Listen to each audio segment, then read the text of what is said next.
ఉపనిషత్తు. ఇవి 6 వల్లులు.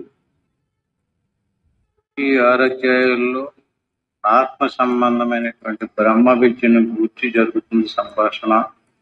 అంటే యమధర్మరాజు గారు ఈ బ్రహ్మ విద్య అందరికీ చెప్పకూడదు, నీకు వేరే వేరే కోరికలు ఉంటే అవన్నీ తీరుస్తాను, వరాలస్తాను, కోరుకోమన్నా కూడా అతను వినకుండగా నాకు ఇదే కావాలని పట్టుబట్టడంతో చెప్పుకుంటూ వస్తున్నాడు. ఆల్రెడీ మన దగ్గరికి వచ్చేసాం. ఇంక పోయిన వారంలో 15వ శ్లోకంలో ఉన్నాం. యదా సర్వే ప్రవిచ్యంతే హృదయేశ్యః గ్రంథయః అదమర్థ్యో అమృతో భవత్యే ఏతావ్యత్తనుశాసనం.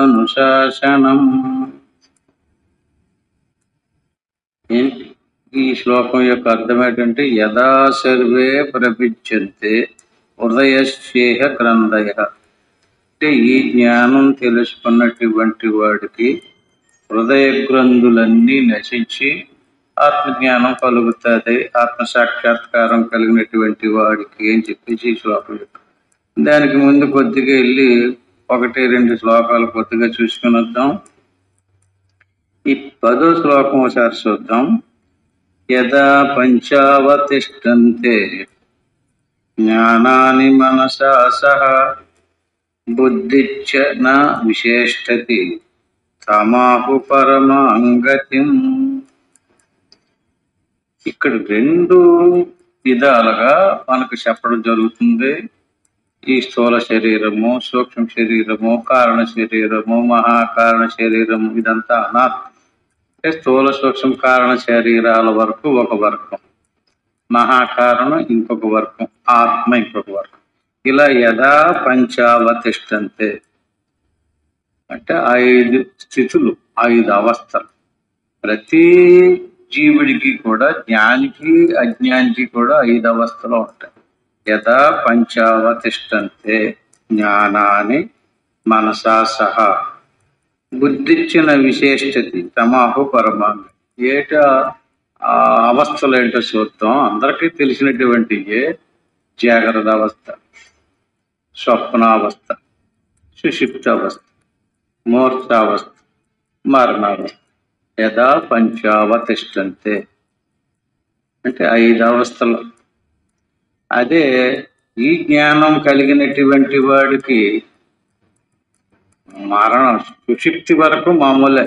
జాగ్రత్త, స్వప్న, సుషుప్తి 3 అవస్థలు ఉంటాయి. కానీ మూర్ఛావస్థ, మరణావస్థ ఉండదు. అంటే అతను మరణావస్థ నుంచి తప్పించుకున్నాడు అనమాట. అంటే మూర్ఛలోకి వెళ్ళదు. ఎందులోకి వెళ్తుంది? జ్ఞానికి లేక యోగికి తురియము, తురియాదు. ఇతనికి 5 అవస్థలు. యథా పంచావతిష్టం అంటే జ్ఞాని విషయంలోకి వచ్చేటప్పటికి మూర్ఛ, మరణాలు ఉండవు. అంటే మరణం అంటే ఏంటి మనకందరికీ తెలుసు. మూర్ఛ అంటే ఏంటి? తెలియకుండా పోవటం. సుషుప్తి అది కూడా తెలియకుండా పోవడమే. సుషుప్తి కంటే మూర్ఛ ఇంకా చిక్కని స్థితి, మరణం ఇంకా అంటే మరణంలోకి వెళ్తే శరీరం ఇంకా పనిచేయదు అనమాట.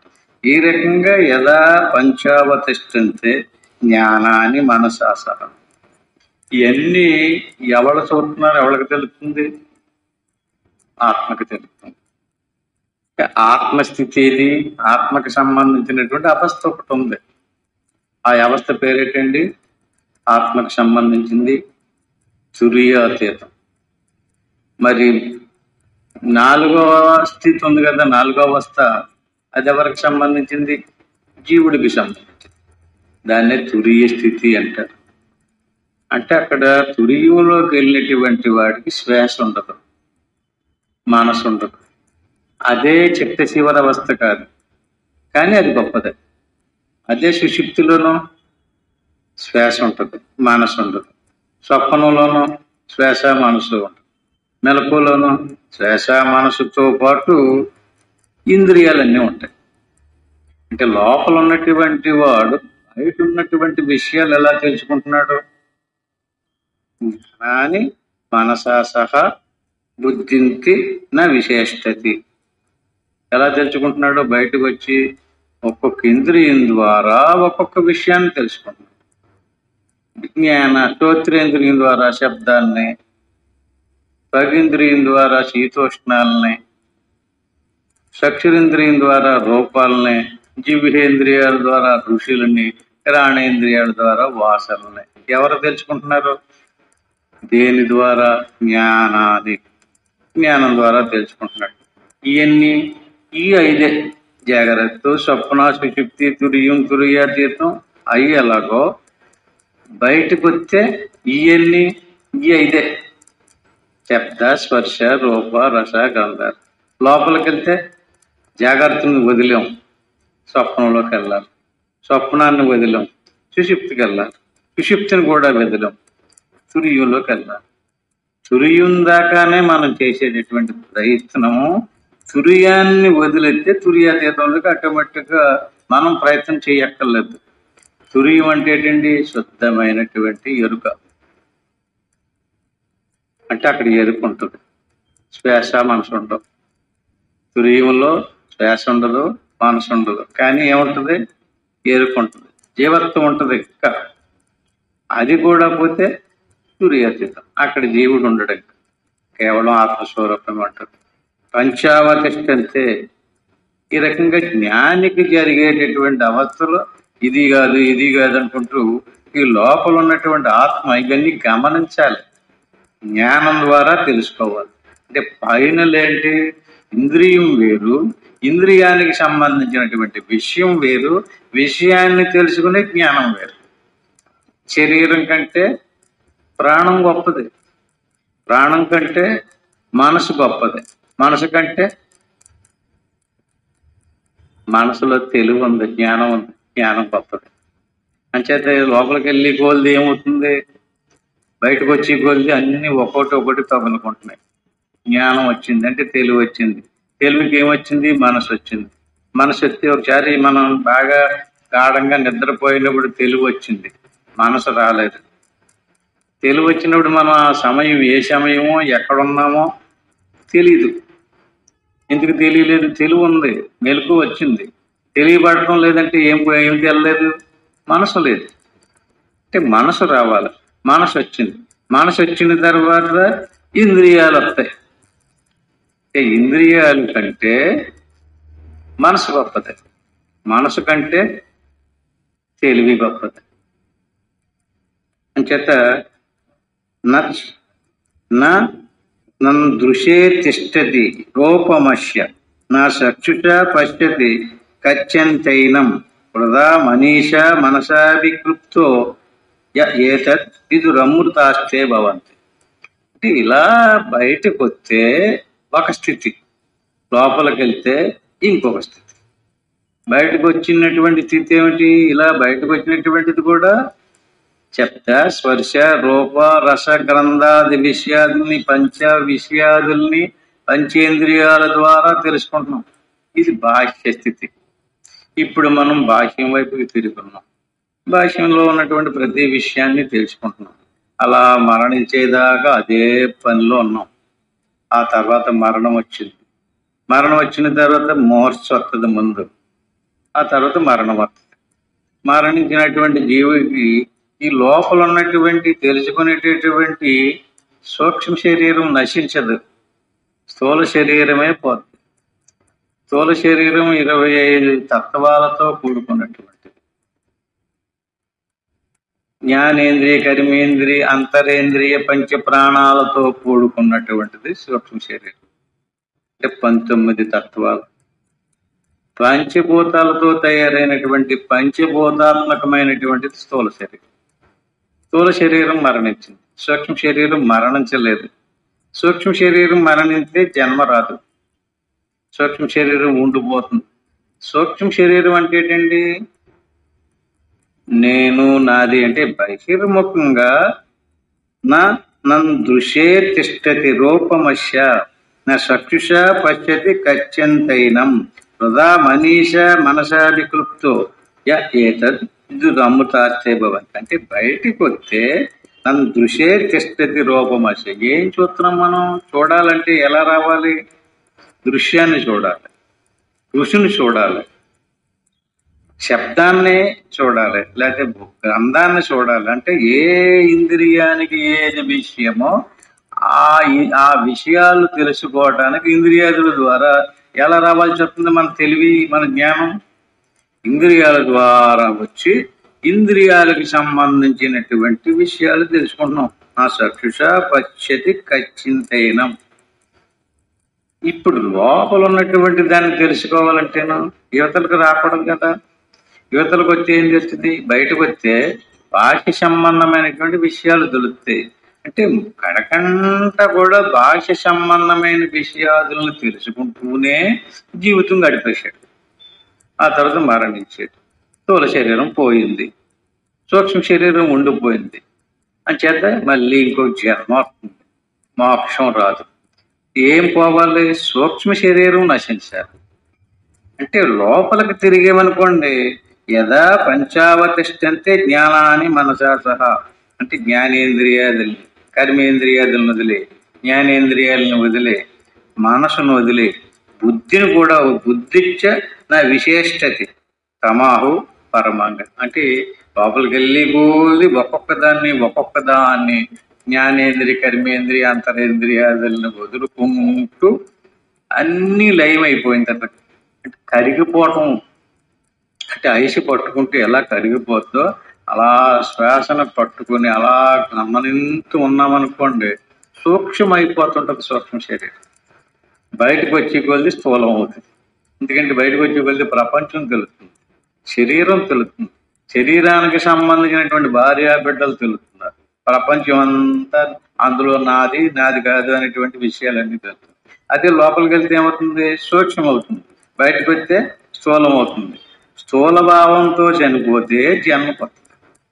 లోపలికి వెళ్ళామనుకోండి, అలా శ్వాసను గమనించుకోండి, శ్వాస సన్నగిలుతుంటుంది, మనసు సన్నగిలుతుంటుంది. ఇలా జ్ఞానేంద్రియ, కర్మేంద్రియ, అంతరేంద్రియాలు ఒక్కొక్కటే పడిపోతాయి. స్థూల శరీరం మాత్రం అలాగా దేవాలయంలాగా అలా కూర్చోబెట్టి ఉండొచ్చు. లోపల సూక్ష్మ శరీరం సూక్ష్మం అయిపోతుంది, సూక్ష్మాతి సూక్ష్మైపోతుంది. బుద్ధిచ్చ నా విశేషది. బుద్ధి కూడా లయమవుతుంది. తమాహు. ఏం మిగిలింది? ఒక స్థితి మిగిలింది. తమాహు పరమాంగతి. అదే చిట్ట చివరి స్థితి, అదే మన స్వరూపం, అది పరమాంగతి, అదే మన స్థితి, అదే ఆత్మ. పరమాత్మకి ప్రత్యేగాత్మకి భేదం లేదు. ఇంచేత మనం దేనిని పట్టుకుని ఉండాలి? ఏ భావంలో ఉండాలి? ఏ భావంలో జీవించాలి? ఇవన్నీ ఒక్కొక్కటి సూక్ష్మాతి సూక్ష్మమైనటువంటి స్థితిలోకి వెళ్ళిపోయాక ఆ చిట్ట చివరికి ఏ నిశ్చలమైనటువంటి నిర్వికారమైనటువంటి జ్ఞాన స్థితి ఉందో, ఏ ఆనంద స్థితి ఉందో, అటువంటి ఆ ఆనంద స్థితే, ఆ జ్ఞాన స్వరూపమే, ఆ సచ్చిదానంద స్వరూపమే మన యొక్క స్వరూపం, పరమాంగతి. దానినే మనం పరమగతిగా భావన చేసుకోవాలి. దాని మీదే మన బుద్ధిని కేంద్రీకృతం చెయ్యాలి. అదే నేను. ఇదంతా నేను కాదు. మరి ఇదంతా ఏంటండి? ఎక్కడి నుంచి వచ్చింది ఇదంతా? ఇది ఎక్కడి నుంచి వచ్చిందో, ఎలాగొచ్చిందో దానికి సంబంధించిందంతా మనం అనేక సార్లు చెప్పుకున్నాం. శరీరం ఎలాగొచ్చింది? ఆకాశోద్వాయు వాయోరగ్ని రాప రాపాత్ పృథివీ పృథియం వాసద. వాసదులు అంటే మనం తినే ఆహారం. అంటే ఒక్కొక్కటి ఆకాశంలోంచి వాయువు వచ్చింది. వాయువులో ఆకాశం కూడా ఉంటుంది. ఎలా చెప్పగలరు మీరు? దాని గుణాన్ని బట్టి చెప్పారు. ఆకాశానికి శబ్దం గుణం. ఆకాశంలోంచి వాయువు వచ్చింది. వాయువు యొక్క గుణం స్పర్శ.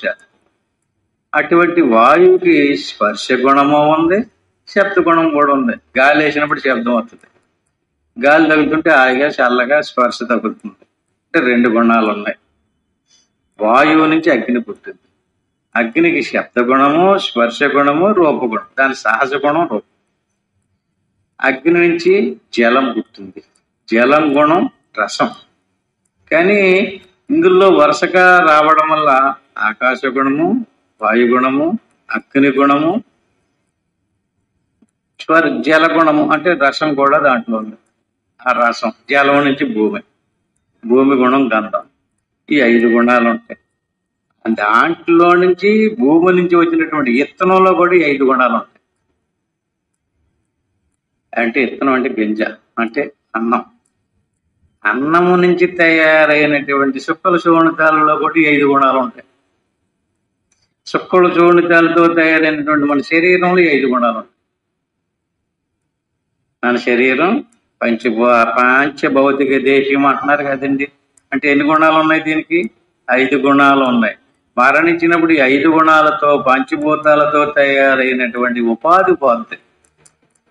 లోపల సూక్ష్మ శరీరం పోతాం. సూక్ష్మ శరీరం ఏమైంది? ఏది సూక్ష్మ శరీరం? సూక్ష్మ శరీరం ఏదంటే జ్ఞానేంద్రియాలు, కర్మేంద్రియాలు, అంతరేంద్రియాలు, పంచప్రాణాలు, ఈ 19 ఇంద్రియాలు సూక్ష్మ శరీరం. ఇప్పుడు మనం లోపలికి తిరిగి శ్వాసను గమనిస్తుంటే ఏమవుతుంది? శ్వాస ఇప్పుడు బయటకు తిరిగినప్పుడు శ్వాస 12 అంగుళాల సంచారం జరుగుతుంది. లోపల తిరిగినప్పుడు సన్నగిలుతుంది, స్లో అవుతుంది. శ్వాస సన్నగిల్లి కొద్ది ఇంద్రియాలు పడిపోతుంటాయి. శ్వాస సన్నగిల్లి దగ్గర అయిపోయి కొద్ది మాట్లాడాలన్న దృష్టి పెదాలు కరుచుకుపోతాయి. చూడాలన్న దృష్టి ఉండదు, కళ్ళు తెరుచుకోవు, పెదాలు తెలుసుకోవు, వినాలని ఉండదు. అంటే అన్ని ఇంద్రియాలు సైలెంట్ అయిపోతుంటాయి, సూక్ష్మ అయిపోతుంది. అది ఎలాగవుతుందో చూడండి. ఇంద్రియేభ్య పరం మననః సత్వమత్వం, సత్వాదది మహానాత్మ, మాత్య అవ్యక్తమత్వం. అంటే లోపలికి వెళ్ళి కొద్ది స్థూలమంతా లయమైపోయి సూక్ష్మమైపోతుంటుంది. అలా సూక్ష్మైపోయి ఏమవుతుంది? చిట్ట చివరికి ఆత్మస్వరూపం మిగులుతుంది. అలాగే అవ్యక్తాత్ పరహ పురుష వ్యాపకో లింగయ్య జ్ఞాత్మ ముచితే జంతురమృతత్వం గచ్చతి. ఈ రకంగా లోపలికి వెళ్ళి అన్ని సైలెంట్ అయిపోయిన తర్వాత మిగిలినటువంటి నిర్వికారపు స్థితిని ఎవడైతే పొందాడో అటువంటి వాడు అమృతత్వం గచ్చతి, అతను మోక్షం పొందుతాడు. ఇంకా బహిర్ముఖంగా వెళ్ళి దేవతలను దర్శించినా, దేవుళ్ళని దర్శించినా, మహత్తులు మహిమలు వచ్చినప్పటికీ కూడా మోక్షం రాదు. మోక్షం రావాలంటే ఇలాగ నిర్వికారమైనటువంటి స్థూల సూక్ష్మ శరీరాలు పోవాలి. స్థూల శరీరం పోయింది, సూక్ష్మ శరీరం మరణంలో నశించదు. సూక్ష్మ శరీరం పోవాలంటే సాధనలోనే పోవాలి. సూక్ష్మ శరీరానికి ఇంకొకటి ఉందండి, కారణ శరీరం. కారణ శరీరం జ్ఞానంలో పోతుంది. జ్ఞానం అంటే బోధ. అంటే ఇలా లోపలికి వెళ్ళి ఎన్ని పడిపోయిన తర్వాత ఇది నీ స్వరూపం అని చెప్పేటటువంటి జ్ఞానం ఎవరికైతే తెలిసిందో వాడికి కారణ శరీరం నచ్చింది. కారణ శరీరం నశించిందనుకోండి, సూక్ష్మ శరీరం ఉండదు. స్థూల శరీరానికి ప్రాణం సూక్ష్మ శరీరము, సూక్ష్మ శరీరానికి ప్రాణం కారణ శరీరము. కారణ శరీరం పోతే జన్మరాశి. కారణ శరీరం అంటే అజ్ఞానం. అజ్ఞానం అంటే ఏంటండి? ఇలా బహిర్ముఖ బుద్ధితోటి నాకు ఏదో దేవుడు కనిపించాడు అన్నాడు అనుకోండి, ఎలా కనిపించాడు? దానికి ఒక రూపము నామము ఉంటది కదా. అది ఏ స్థాయికి సంబంధించింది? భాష్యానికి సంబంధించినటువంటి, వ్యవహారానికి సంబంధించినటువంటి. అంటే ఎవరో ఎక్కడో దేవుడిని చూసి ఇదే దేవుడు అంటే ఆ రకమైనటువంటి రూపాన్ని తన మనసు రికార్డు చేసుకుని అతనికి చూపెడితే అది దేవుడు నాకు ప్రత్యక్షం అయిపోయి నాకు కనిపించాడు అనుకుంటాడు. శాస్త్రం ఏం చెప్తుంది? ఉపనిషత్తు అలా బయటికి వెళ్ళి చూడటం కాదు, లోపలికి వెళ్ళి అన్ని వదిలేసిన తర్వాత నిర్వికారమైనటువంటి నేనున్నానన్నటువంటి స్థితి ఏదైతే ఉందో ఆ స్థితే పరమాంగతి. అటువంటి అద్భుతమైనటువంటి ఆ స్థితిని మనం దర్శించాలి. దర్శించేటువంటి తాం యోగమితి మన్యంతే స్థిరామింద్రియధారణం. ఇది ఎలాగొస్తుంది? తాం యోగమితి మన్యంతే. ఎవడు యోగాభ్యాసం చేయలేదో వాడికి తెలుసు, ఇది రాదు, ఇది కలగదు. అతను ఎంత భక్తుడైనప్పటికీ కూడా బాగా పాండిత్యం నేర్చుకున్నాడు అనుకోండి, శ్లోకాలు మంత్రాలు బాగా చూడకుండా చెప్పగలుగుతారు, కథలు బాగా చెప్పగలుగుతారు. తాం యోగమితి మన్యంతే స్థిరామింద్రియధారణం. ఈ ఆత్మస్వరూపం తెలియాలంటే ఏం చేయాలంటే యోగం తెలియాలి. తెలియటం వేరు, యోగాన్ని స్థిర ఇంద్రియ ధారణ. ఇప్పుడు మనం సత్సంగంలో చెప్పుకున్నాం, వచ్చేయలేదు. ఏం చేయమన్నాడు మరి?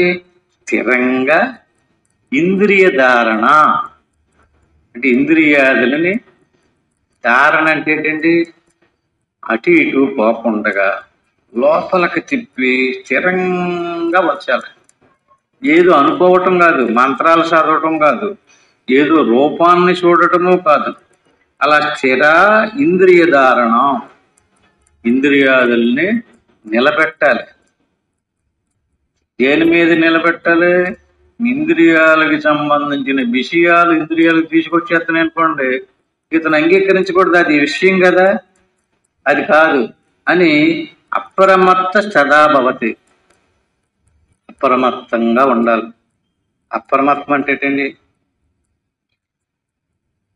ఇప్పుడు ఏ దొంగలో వచ్చాక తిరిగేస్తున్నారు అన్నారు అనుకోండి, పోలీసు వాళ్ళు వచ్చి అప్రమత్తంగా ఉండండి, దొంగలు వచ్చేస్తున్నారు, లేకపోతే ఏదో సముద్రం వచ్చేస్తుంది, తుఫాన్ వచ్చేస్తుంది, అప్రమత్తంగా ఉండండి, మెలకుగా ఉండండి అన్నారు అనుకోండి, అప్రమత్తంగా లేకపోతేనో దోచుకుపోవటమో లేకపోతే ముంచేసిపోవటమో జరిగింది కదా. అప్రమత్తం అంటే ప్రధానంగా ఉండవలసినటువంటిది అప్రమత్త తదాభవతి. మీరు ఎంత యోగం చేసినా సరే ఎవడు అప్రమత్తంగా లేడో వాడికి యోగం సిద్ధించదు. ఇక్కడ కొన్ని లక్షణాలు చెప్పాడు. తాం యోగం ఇది మన్యంతే. ఇప్పుడు చెప్పినటువంటి ఈ స్థూల శరీరం నుంచి సూక్ష్మ కారణ మహాకారణ అలాగ సూక్ష్మై కేవలం నిర్వికారమైనటువంటి చైతన్యమే మిగులుతుంది. అదే మన స్వరూపం, పరమాంగతి అన్నాడు. అటువంటి దానికి ఎవడికి యోగం చేయలేదో వాడికి యోగం సిద్ధించదు. యోగం సిద్ధించాలంటే ఎవడు ఇంద్రియాలని స్థిరంగా కదలకుండా నిశ్చలంగా నిరోధించలేదో వాటికి రాదు. స్థిర ఇంద్రియధారం. స్థిరంగా ఇంద్రియాలని నిలబెట్టాడండి. అప్రమత్త సదాభవతి. అప్రమత్తం అంటే ఏంటండి? ఇంద్రియాలు స్థిరంగా నిలబెట్టినప్పటికీ ఉండవు, జారిపోతుంటాయి. ఇంద్రియాలకు సంబంధించిన ఏ ఏ విషయాలు అయితే ఉన్నాయో ఆ విషయాల కోసం ఇంద్రియాలు వెళ్ళిపోతుంటాయి. చీమ చిటుక్కుమని శబ్దం అనిపించాడు, అందరూ నిశ్శబ్దంగా కూర్చొని ఉంటారు. ఎవడో తలుపు వేసాడు, శబ్దం వచ్చింది. ఎవడాడు వెంటనే దగ్గరగా ఏంటి తలుపు అంత శబ్దం వచ్చేలాగా వేసాడు అని చూసేస్తాడు. ఎందుకు చూసేసాడు అంటే ఆ ఇంద్రియం ఏమైంది? వెంటనే పరిగెట్టుకు వెళ్ళి ఆ శబ్దం ఎవరి వల్ల వచ్చిందో తెలుసుకోవాలనుకుంటాడు. అంటే అక్కడ ఏమి లేదు, అతనికి అప్రమత్తత లేదు, బయటకు వచ్చేసాడు. అంటే లోపలికి లయమయ్యేదాకా స్థిర అంటే స్థిరంగా ఇంద్రియాదుల్ని ధారణం. ధారణం అంటే ధ్యానము, ధారణ రెండు రకాలండి. ధ్యానం అంటే ఒకే దాన్ని స్మరిస్తూ ఉండడాన్ని ధ్యానము అంటారు. ధారణ అంటేనా ఏది స్మరించకుండా, ఏ ఇంద్రియాలని రానివ్వకుండా కదలకుండా నిశ్చలంగా నిలబెట్టి ఉంచడం ధారణ. దీపం వెలిగించి అటు ఇటు పోడు ఊగకుండా ఉండాలంటేనా అలా కదలకుండా ఎలా నిశ్చలంగా ఉందో అలా నిశ్చలంగా నిలబెట్టడం ధారణ. ఈ రకంగా నిలబెట్టి మళ్ళీ ఏదన్నా ఆ పక్కకు ఈ పక్కకు ఊగుతుందేమో, ఏదన్నా సంకల్పం వస్తే ఆ సంకల్పానికి సంబంధించినటువంటి విషయం ఏదో తెలుసుకోవాలనుకున్నటువంటి ఆలోచన వస్తే అలా ఆలోచన రానివ్వకుండా అప్రమత్తంగా ఉండాలి. అలా అప్రమత్తంగా ఉంటే అప్రమత్త సదాభవతి యోగోహి ప్రభ వ్యాప్యో. ఆ రకంగా ఆత్మ ప్రభ వ్యాపించదు. ప్రభ అంటే ఏంటండి? ప్రభ అంటే వెలుగు. ప్రభ అంటే అదొక రకమైనటువంటి కాంతి. అంటే ఇలాంటి వెలుగని కాదు అక్కడ. ప్రభ అంటే తెలుపుతాం, తెలివి వృద్ధి చెందుతూ ఉంటుంది, వృద్ధి చెందుతుంది అన్నమాట. ఇలాగా నైవ వాచ నా మనస ప్రాప్తం చక్షో న చక్షుష అత్యేతే బ్రోతో అన్యత్ర కథం తదుపలభ్యతే. ఈ రకంగా వాచ అంటే మాట్లాడకూడదు. మనం ప్రతిసారి చెప్పుకునే ఇయే మాట్లాడకూడదు, చూడకూడదు, వినకూడదు, నిద్రపోకూడదు. కదలకుండా నిశ్చలంగా ముందు కూర్చునేటప్పుడే ఒక నియమం తీసుకోవాలి. నేను ఒక అర్ధగంట సేపటి దాకా ఎవరితోటి మాట్లాడను అని ఒక నియమం తీసుకుని ఏకాంతమైనటువంటి వాతావరణంలోకి వెళ్ళాలి. ఇప్పుడు ఇలాంటి దగ్గరికి వెళ్ళి నేను ఎవరితోటి మాట్లాడకుండా గంట సేపు కూర్చుంటాను అనుకుని ఎవడో కూడా కత్తారు. కుదరదు. అంటే దానికి అందుకనే భగవద్గీతలో నీకు నచ్చినటువంటి ఒక ఏకాంత ప్రదేశాన్ని ఎంచుకుని అక్కడ ఏర్పాటు చేసుకోమని. ఈ సామూహికంగా చేసేటప్పుడు సామూహికంగా అలవాటు చేసుకోవచ్చు, కానీ పూర్తిగా మనకి ధారణ, ధ్యానము, సమాధి ఎక్కడ ఏర్పడుతుందంటే ఏకాంత వాతావరణాన్ని తయారు చేసుకోవాలి. చక్కగా ఒక గదిని, ఒక దేవుడి గదిని తయారు చేసుకుని అక్కడ కూర్చుని ఖాళీ అయిన తర్వాత పనులు పెట్టుకుని వెళ్ళకూడదు. చిమితింగా శుభ్రం చేసుకుని కొంచెం గదులు అగరొత్తి వెలిగించుకుని హాయిగా కూర్చోలో గంట సేపు లేదా అరగంట సేపు అలా కూర్చున్నప్పుడు అతిథ్యేవో ఉపలబ్ధస్య తత్వభావేన శోభయ. అతిథ్యేవో ఉపలబ్ధస్య తత్వభావ పరిశీదతి. ఈ రకంగా ఏకాగ్రతగా ఎవడైతే ప్రయత్నం చేస్తాడో అతిథ్యేవో ఉపలబ్ధవ్య, వాడికే తెలుస్తుంది, వాడే పొందుతాడు, వాడే దాన్ని యథా సర్వే ప్రముష్యంతే కామాయేష ఉద్దిశ్రిత అది మత్యో అమృతో భవచ్చ తద్ బ్రహ్మ సమశ్నుతే. ఇంకా చివరిగా చెప్పినటువంటి మాట ఏంటంటే ఈ రకంగా ఏ నిర్వికారపు స్థితి అయితే ఉందో దాన్నే ఆత్మ అన్నారు, అదే బ్రహ్మము అని కూడా అన్నాడు. ఇదేంటండి బ్రహ్మం అంటే వేరు కదా అంటే బ్రహ్మములోనే సమస్త జగత్తు ఉంది. సమస్త జగత్తులోని సమస్త వస్తువులలోని బ్రహ్మమే ఉంది. అంచేత ఇప్పుడు మన లోపలికి వెళ్ళి ఎన్ని పడిపోయిన తర్వాత మిగిలినటువంటి ఆ నిర్వికారపు స్థితి ఏదైతే ఉందో అది బ్రహ్మమే.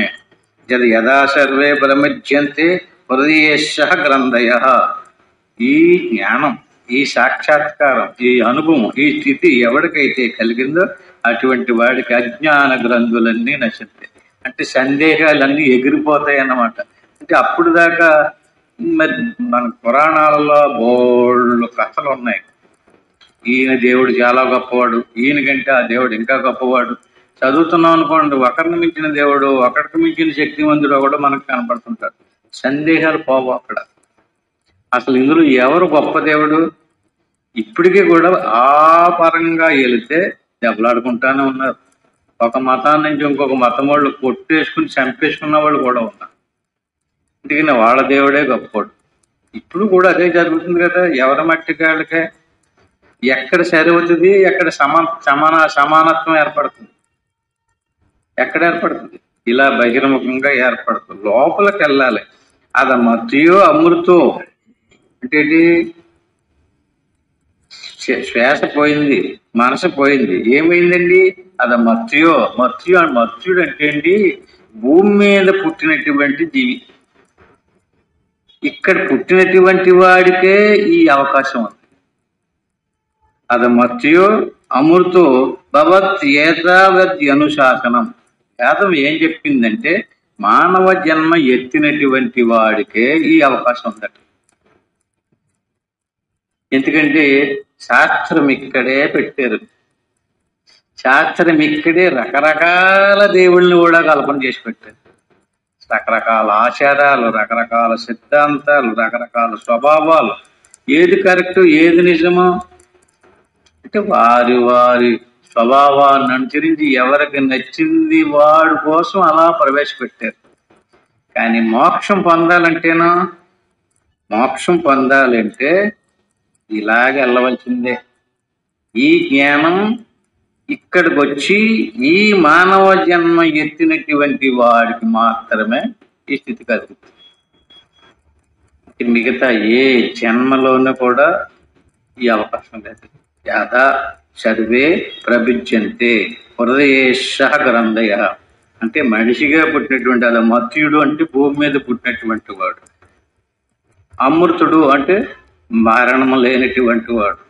భూమి మీద పుట్టినటువంటి వాడికి మరణం లేకుండా చేసుకోవాలంటే ఈ జ్ఞానం సంపాదించుకుని యోగాన్ని అభ్యాసం చేసేటువంటి వాడు భవత్ ఏతావద్ది అనుశాసనం.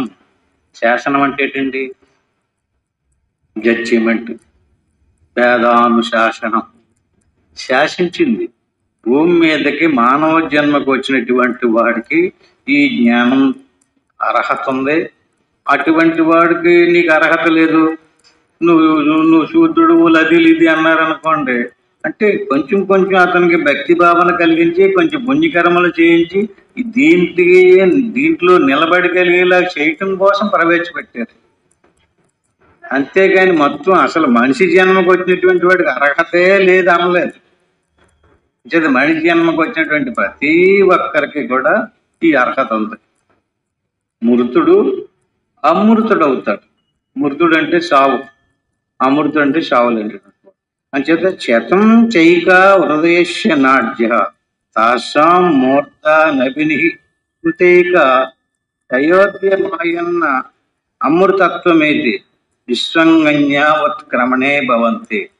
ఈ రకంగా ఒక్కొక్కటి లయం అయిపోయి కోల్ది లోపలికి వెళ్ళిన తర్వాత లోపల ఉన్నటువంటి బహిర్ముఖంగా ఉండేటువంటి అజ్ఞాన గ్రంథులన్నీ కూడా లయం అయిపోతాయి. అంటే మనలో శతం చైక హృదయస్య నాట అంటే 101 నాడులు ఉన్నాయట. ఈ 101 నాడులని కూడా అందులో ఒక నాడి మూలాధారం, స్వాధిష్టానం, చక్రాలు అంటుంటారు చూడండి. అలా కాకుండా గంగ లేదా సూర్యస్వరము, చంద్రస్వరము ఇలాంటివి కూడా మనం చాలాసార్లు చెప్పుకుంటున్నాం. అందులో ముఖ్యమైనటువంటి నాడి, వాటి ద్వారా పైకి మానవుడు అమరత్వాన్ని పొందడానికి ఈ నాడులు ఓపెన్ అవుతున్నాయి. ముఖ్యమైనటువంటి నాడి సుషుమ్న నాడి. సుషుమ్న అంటే ఏంటండి? ఇప్పుడు మన ముక్కు రంధ్రాల్లో శ్వాస ఆడుతుంది కదా, కుడి పక్క ఎడం పక్క మారుతూ ఉంటుంది శ్వాస, ఒకే పక్కన శ్వాస ఆడదు. ఈడ పింగళ నాడులు అంటారు. అంటే 101 నాడుల్లో 3 నాడులు ముఖ్యమైనటువంటి ఈడా నాడి, పింగళ నాడి, సుషుమ్న నాడి. ఈ 3 నాడులలో సుషుమ్న ఇంకా ముఖ్యమైనటువంటి నాడి. దాన్నే మనకి భాష్యంగా కూడా చూపించారు. గంగ, యమున, సుషుమ్న. అంటే గంగ అక్కడ త్రివేణి సంగమం అంటాం కదండి, 3 నదులు కలిసిన చోటు గంగ, యమున, సుషుమ్న.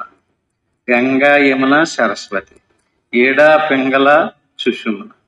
ఈ ఈడ చూడండి, మనం ఇలా శ్వాసను గమనిస్తూ ఉన్నప్పుడు కూర్చునేటప్పుడు కుడి పక్క సంచరిస్తుందా ఎడం పక్క సంచరిస్తుందా చూసుకోవాలి.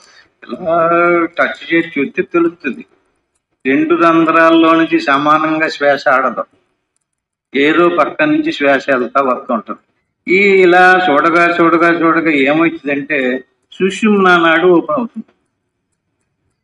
అంటే ఈడా పింగళ మూసుకుపోయి శ్వాస ఆగిపోతుంది కదండి. సుషుమ్న నాడు ఓపెన్ అయింది అనుకోండి, ఈ హృదయం నందలి 101 నాడుల్లో సుషుమ్న నాడు కనుక ఓపెన్ అయితే అది తిన్నగా సదా జనానాం హృదయే సన్నివిష్ట తం శరీరాత్ బృహేన్ముంజాదివేశికం ధైర్యేణ తం విద్యాశుక్రమృతం విద్యాశుక్రమృతం. ఇక్కడ ఎలా చెప్తున్నారు ఏంటంటే సదా జనానాం హృదయే సన్నివిష్ట, సదా అంగుష్టమాత్రో పురుషో అంతరాత్మ. అంటే ఇంత శరీరంలో లోపల హృదయంలో చిన్న ఖాళీ, అక్కడ అంగుష్టమాత్రో పురుష అంతరాత్మ. అంటే కొలత గురించి చెప్పడం లేదండి. అంగుష్టం అంటే బొటకనేలు పరిణామంలో అంత. అంగుష్టమాత్రో పురుష అంతరాత్మ సదా జనానాం హృదయే సన్నివిష్ట. అంటే ఇప్పుడు మనం మెలకులోకి వచ్చి పోలేదు, నువ్వు జాగ్రత్తలోకి వచ్చినా, స్వప్నంలోకి వచ్చినా, సుషుప్తిలోకి వెళ్ళినా, మోక్షలోకి వెళ్ళినా, మరణంలోకి వెళ్ళినా అన్నిటినీ అదే తెలుసుకుంటుంది. జాగ్రత్త స్వప్నంలోకి వెళ్తే జాగ్రత్త పోతుంది, సుషుప్తిలోకి వెళ్తే స్వప్న జాగ్రత్తలు పోతున్నాయి. అట్టి మాదిరిగా మళ్ళీ మెలకు వస్తే సుషుప్తి స్వప్నాలు పోతున్నాయి, జాగ్రత్త అవుతుంది. కానీ ఆత్మ సదా అంటే ఎప్పుడు మెలకుగానే ఉంటుంది. అంటే మనకి సాధన గురించి, ఆత్మ గురించి తెలియటం కోసం అలా చెప్పవలసి వచ్చింది. ఎక్కడికో వెళితేనే కానీ ఆత్మ దర్శనం కాదు అనేటువంటి భావన ఉంది మనకి. ఇప్పుడు మెలకువలో ఉంది, స్వప్నంలో ఉంది, సుషుప్తిలో ఉంది, అన్నిటినీ తెలుసుకునేది అదే. తం తచ్చరీరాత్ ప్రహుష్వే ముంజాదివేశికం ధైర్యేన తం విద్యా శుక్రం అమృతం విద్యా శుక్రం అమృతం ఇది. దీన్ని ఎలా చెప్తున్నారంటే, ఇప్పుడు గట్టి పరక ఉందండి. గట్టి పరక మధ్యలో ముంజి అంటే ఈను ఉంటుంది. ఆ ఈనుని అంటే గట్టి పరకకి నిలబడడానికి ఆ ఈనే ఆధారం. అట్టి మాదిరిగా త్వం శరీర ప్రభుహే ముంజాది వేషిక అంటే గట్టి పరకకి ఆ ముంజికి, ముంజి అంటే ముంజు కాదు, అంటే గట్టి పరక లోపల ఉన్నటువంటి ఈనుని ఆ గట్టి పరక నుంచి వేరు చేసినట్లుగా. అంటే ఎక్కడుంది ఈ ఏరు? ఈయనను ఆత్మగా పోల్చాడు, శరీరాన్ని గడ్డి పరక కింద పోల్చాడు. ఈ శరీర ప్రాణ మానసాదులకి లోపల ఒక ఈనుంది, అదే ఆత్మ. అంటే ఈ శరీరానికి గడ్డి పరక నుంచి ఈనుని ఏరు చేసినట్లుగా ఈ ఆత్మని వేరు చేయమంటున్నాడు. అంటే సాధన ద్వారా. అది ఎప్పుడూ గడ్డి పరక లోపల ఉన్నటువంటి ఈయన ఎప్పుడు ఉంటుంది, ఎక్కడ ఉంటుంది? దీనికి అంతటికీ కూడా బలం ఆ ఈయనే.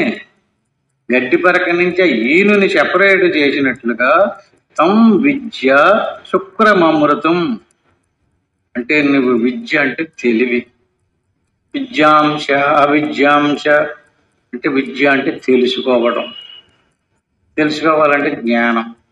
శరీరం కాదు, ప్రాణం కాదు, ఇంద్రియాలు కాదు, మరి ఎన్నిటికీ లోపల జ్ఞాన రూపంతో ఆ గడ్డి పరక లోపల ఈను ఉండినట్లుగా ఆత్మ. అంటే ఆ అంగుష్టమాత్రో పురుష అని ఎందుకన్నారంటే సూక్ష్మంగా ఉంది, దానికి వస్తువు కాదది, నిర్వికారమైనటువంటిది. దాంట్లో గుణాలు ఉండవు, శబ్ద స్పర్శ రూపరస గంధాదులు ఉండవు.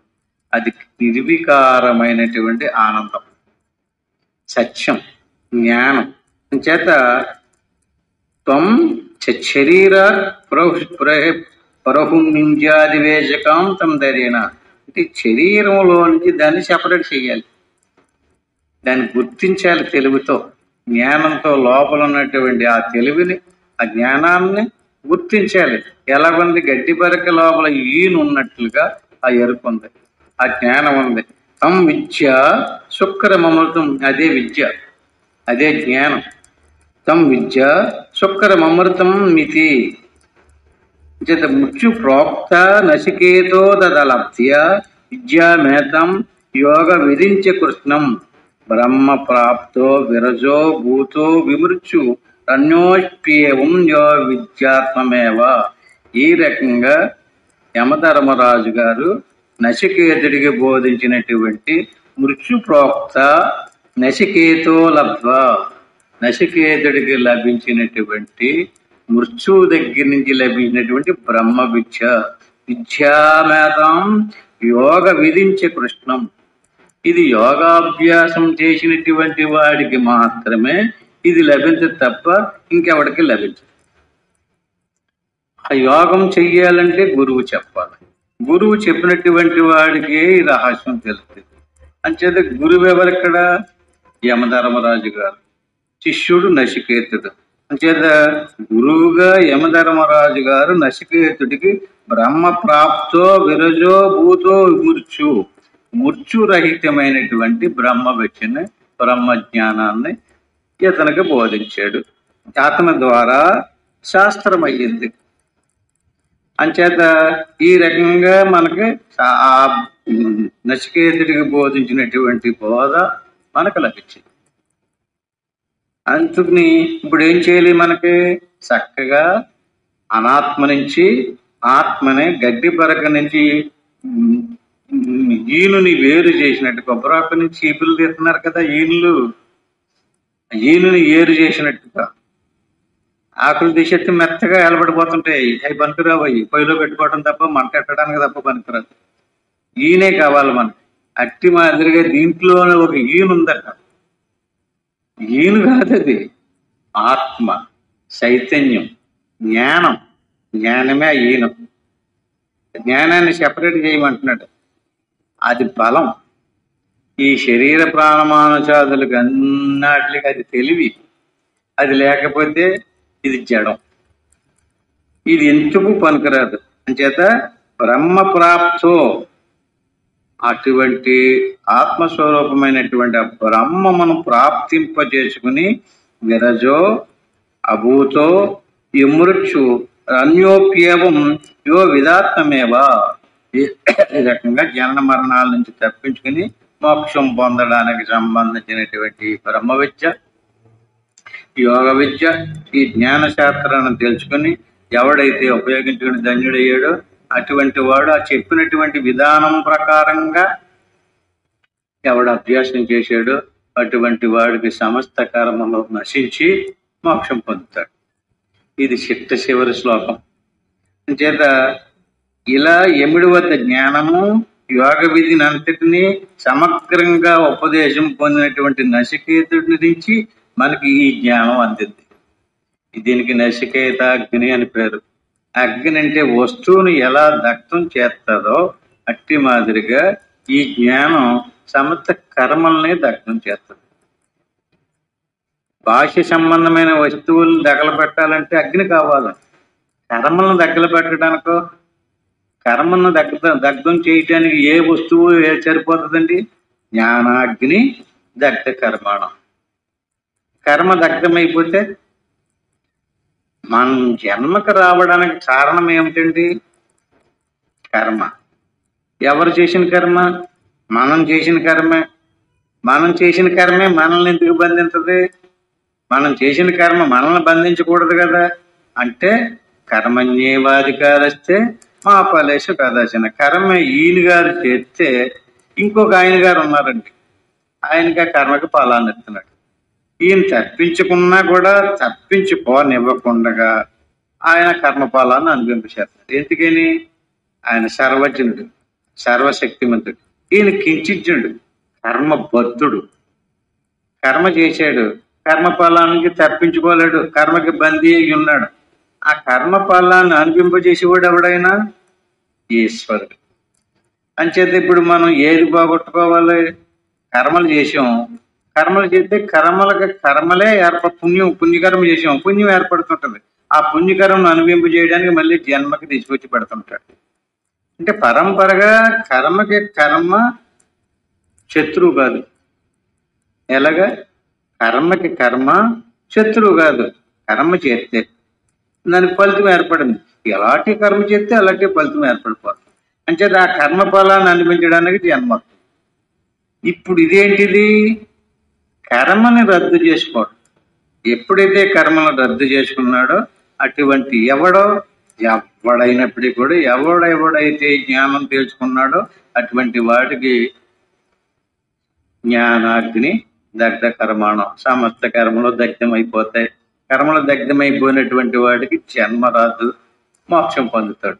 అంటే స్థూల శరీరం మృత్యువు తీసిపోయింది, సూక్ష్మ శరీరం యోగంలో లీనమైపోయింది, కారణ శరీరం జ్ఞానంలో పోయింది, కర్మ నశించింది.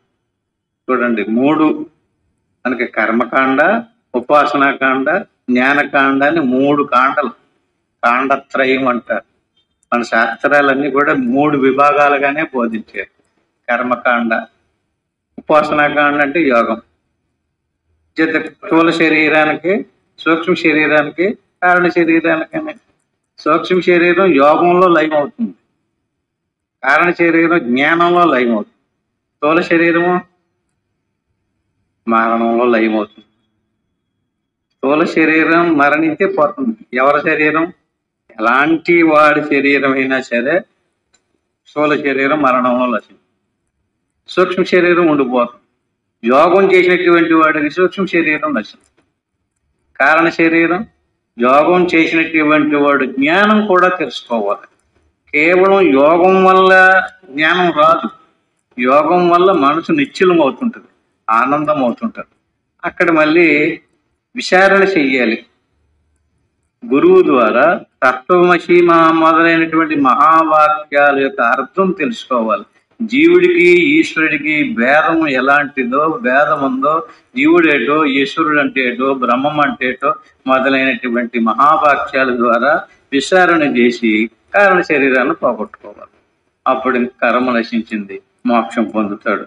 అంచేత ఇది క్లుప్తంగా కఠోపనిషత్తు చెప్పే సారాంశం. ఓం సహనావవతు సహనౌ భునక్తు సహ వీర్యం కరవావహై తేజస్వినావధీతమస్తు మా